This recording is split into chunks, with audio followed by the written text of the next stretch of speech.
যারা দুনিয়াতে খুবই সুখে আছেন, দুনিয়াতে যে লোকটা সব চাইতে সুখী, যার কোনো জিনিসের অভাব নেই, রাজা মহারাজার চাইতে মহারাজা হে বাস করছে, মুখ দিয়ে সরে কথা বের হইতে নাই, খাদেম হাজির আছে, এইরকম সুখ করনে वाला, এইরকম সুখী লোক, এই লোকগুলা কে আল্লাহ রাব্বুল আলামিন, আমি হাদিসটা পড়েছি খুতবার মধ্যে, আপনাকে এবার ওর তরজমা আপনাকে আমি শোনাচ্ছি, শুনেন।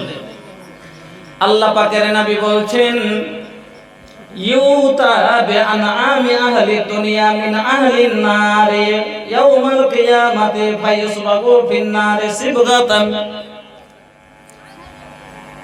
দুনিয়াতে যে লোকটা সব থেকে সুখী ছিল, এই লোকটাকে আল্লাহ জাহান্নামের মধ্যে একবার এরকম করে খালি ঢোকাবেন আর বার করবেন।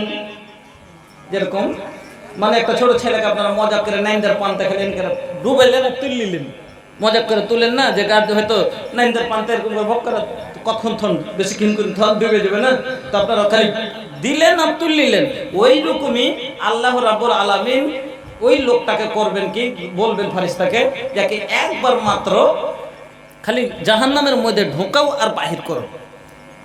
আল্লাহর রাসূল বলছেন, শুধুমাত্র লোকটাকে জাহান্নামের মধ্যে দিবে আর তুলবে, তোলার পরে বলবে, ইয়া বানি ইয়া ইবনে আদম হাল রাআইতু খাইরান কাত্তু, ও আদমের বেটা, ও আব্দুল জব্বার, ও আব্দুল খালেক, ও রুস্তম আলী, ও হামেদ আলী, বলো তো তুমি দুনিয়াতে কোনদিন তুমি সুখে ছিলা না দুঃখে ছিলা? বন্ধু, ওই 4 সেকেন্ডের জাহান্নামের আগুনের আগ আপনার সারা জীবন 70 বছরের আরামের জীবনের আরামকে সব ভুলিয়ে দেবে। 2-4 সেকেন্ড জাহান্নামের আগুনের আছে, দুনিয়ার সব সুখ ভুলে যাবেন। আল্লাহকে বলবেন, আল্লাহ না, আল্লাহ আমার জীবনে কোনো দিন সুখী আসেনি, আমি সুখ কি জিনিস, সুখের মুখ দেখিনি। ওই রকমই একটা দুনিয়াতে যে লোকটা সব থেকে অধীন গরিব, কষ্টতে জীবন যাপন করছে, এই লোকটাকে 1 সেকেন্ডের লেগে আল্লাহ বলবেন, একে জান্নাতের মধ্যে খালি গেটখানের ভিতরে ঢোকাও আর টেনে লাও, গেটখানের ভিতরে জান্নাতে একটু খালি ঠেলে দাও আর হাতখান ধরে টেনে লাও, আর টানার পরে এই লোকটাকে জিজ্ঞাসা করবে, ও আদমের সন্তান বলো তো তুমি দুনিয়াতে কষ্ট কিরকম কষ্ট কি যাতে ছিলা? বলে, আল্লাহ কষ্ট কি কইছেন এই কথা, আমার জীবনে কোনো দিন দুনিয়াতে কোনো কষ্টই হয়নি, আমার জীবন সব চাইতে আরামে কেটেছে। আমার বন্ধু সামান্য 4 সেকেন্ডের কাজ জান্নাতে ঢোকাতে দুনিয়ার সব কষ্ট ভুলে যাবে। এই জন্য বাবা বলছি, সামান্য 4 সেকেন্ডের জান্নাতের মজাতে 100 বছরের জীবনের কষ্ট সব ভুলে যাবেন, আর সামান্য 2 সেকেন্ডের জাহান্নামের আযাবে দুনিয়ার সারা সুখ ভুলে যাবেন। এই দুনিয়াকে তারজি দিয়েন না। আসুন তো বাবা, ওই ভয়ঙ্কর জাহান্নাম, আল্লাহু আকবার, আমি আরেকটা 2টা আয়াত আপনাকে শুনিয়ে দিচ্ছি, শুনেন। এবার পানি পান করার জন্য চিৎকার করবে কিনা, কারেন্ট লাগা মানুষ যেরকম পানি পান করার জন্য চিৎকার করে, আল্লাহ বলছেন সেদিন ওখানে আপনি পানির লেগে চিৎকার করবেন, খাওয়ার জন্য চিৎকার করবেন। পানির লেগে যখন চিৎকার করবেন, আল্লাহ কি দিবেন আপনাকে? দিতে বলবেন, ইল্লা হামিমান ওয়া গাসাকা। আল্লাহ বলেন শুধু গরম পানি তোমাকে দেওয়া হবে। খাওয়ার জন্য কি চাইবেন? ভোগ খিদে লেগেছে, হাঙ্কারের মতো একবারে কাঁদ, খাওয়ার জন্য আল্লাহর কাছে চিৎকার করবেন, আল্লাহকে বলবেন, আল্লাহ খেতে দাও। আল্লাহ বলছেন, এখানে তোমার লেগে কি হবে? লাইসা লাহুম তুআমুন ইল্লা মিন জারিদ, শুধু কাঁটা ছাড়া তোমার কিচ্ছু খাবার হবে না। আচ্ছা, কাঁটা খাইয়া শরীরে শক্তি হবে? আল্লাহ বলছেন, লা ইউসমিনু ওয়া লা ইউগনি মিন জু, আপনাকে মোটাও করবে না, আপনার পেটের ভোক মিটবে না। কেন করে ভোক মিটবে? আপনার গলাতেই তো কাঁটা এঁটকে যাবে। মাখনার একটা ফল যদি কাউকে দেন, আবার এখান থেকে ভিতরে যাবে ভাই, মুখ থেকেই তো ভিতরে যাবে না। সিধা ভাষাতে বুঝাই, মাখনা তুললেন বিল থেকে, একটা মাখনা যদি কাউরের মুখে দিয়ে দেন তো যাবে ভাই, ভিতরে যাবে? যাবে না। এবার এখানে এটকে গেলে লোকটা কিরকম, এখানটা হাত দিয়ে এটকেছে, আল্লাহ কিরকম ধরফড় করবে।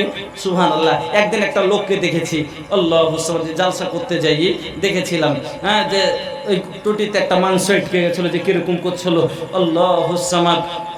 ওই রকমই ভাইজান, যখন আপনার গলা আটকে যাবে, আপনি খালি চিৎকার করবেন আর কহলটি করবেন, এত চিৎকার করে কাঁদবেন, তখন আল্লাহ আপনাকে কি দেবেন?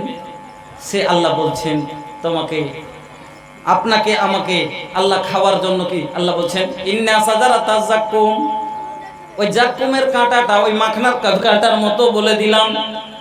তাআমুল আসিম কাল মুহলি ইয়াগলি ফিল বুতুন কাগালিল হামিম। আপনার যেমনই খাবেন বন্ধু, আপনার পেটের মধ্যে যা কিছু আছে সব গলে পড়ে এবার পেটের মধ্যে ফুটতে শুরু করবে, ভাত ফোটার মতো। কেন ফুটবে? কাল কাগালিল হামিম। ওই পানিটা কিরকম হবে? ওই যেমন গরম পানি ফুটে ওই রকম ভাবে আপনার পেটের মধ্যে সব ফুটতে শুরু করবে। এত কষ্টদায়ক জীবন, এই কষ্ট থেকে বাঁচার জন্য আসুন তো আর এই মাদ্রাসাখানা একটা সাদকায়ে জারিয়া আপনার আমার সমাজের লেগে। এই ঘরটা অনেক দিন থেকে এরকম ভাবে পড়ে আছে। এই ঘরখান ছেলেরাকে দেখেন, আপনি পালঙ্গে শুচ্ছেন, আপনার বাড়িতে দেখেন, আপনার বেটার ঘরে দেখেন, শকেস, মিটকেস, গদরেজ, আলনা, পালং, এতখানি মোটা গদি। যারা রসুলের মেহমান তারাকে দেখেন কিরকম চটিতে পড়ে আছে। ওই ঘরগালা দেখেন মাটিতে, ওই বিছানে কত রকমের পিঁপড়ে, কখন কানে ঢুকে যাচ্ছে, কখন কামড়ে নিচ্ছে। আমিও মাদ্রাসায় লেখাপড়া করেছি, আমি মাদ্রাসায় থেকেছি।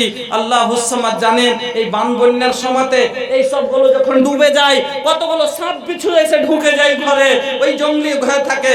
আমার নিজের মাদ্রাসায় আমি দেখেছি, আমি যখন সোনালী সিঙ্গালপুরে পড়াতাম, 8 বছর 9 বছর যাবত আমি পড়িয়েছি। একবার বান চলে আসলো, আর ওই বন্যার জলে আমরা সবাই মাদ্রাসা ছেড়ে যখন চলে গেলাম, 8 দিন পরে এসেছি। আসার পরে রাত্রে ছেলেরা আবার ঘর খুলে দিয়ে 15 দিন পরে এসে শুয়েছে। আল্লাহু আকবার।